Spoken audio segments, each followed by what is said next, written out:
I now call on the representative of Indonesia.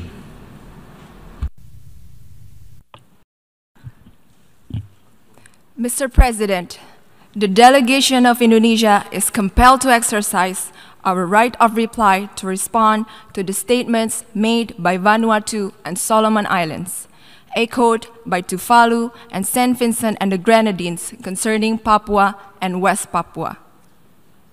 Mr. President, it is one time too many that hoax and false allegations are circulated by individuals that are economically motivated by separatist agenda of Papua and their supporters. Time and time again, the same fabricated and false accusations are thrown at us. These countries are sadly blindfolded. They fail to understand, or more precisely, refuse to understand. The provinces of Papua and West Papua have undergone massive development and progress. During the past 3 years, 4,325 kilometers roads were built, 30 new seaports, 7 new airports, 2.8 million Papuans have free basic health care. 360,000 Papuan students have free education, with the economy growing at 9.21%.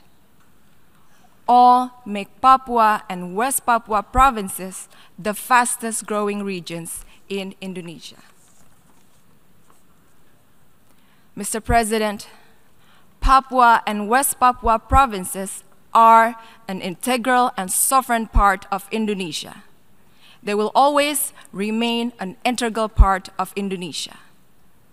These countries were foolishly deceived by individuals, I repeat, by individuals with separatist agenda to exploit the issue of human rights. If human rights are at the heart of the issue, why were these concerns were not raised in the appropriate forum, namely the third cycle of the Universal Periodic Review of Indonesia at the United Nations Human Rights Council?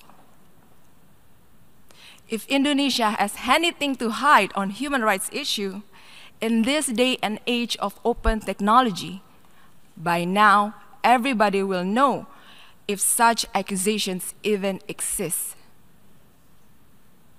Mr. President, Indonesia fails to understand how countries continue to support activities of separatism in other countries.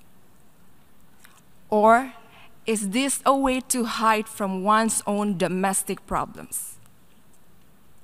Are these countries' human rights track record perfect?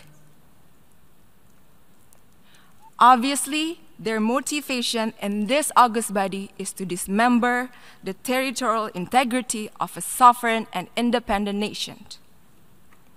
Such actions are illegal, must not be condoned, and violates the fundamental principles enshrined in the United Nations Charter. We cannot let this happen. We cannot let this continue on. Indonesia categorically rejects all accusations made by these countries and the individuals with separatist agenda operating behind them.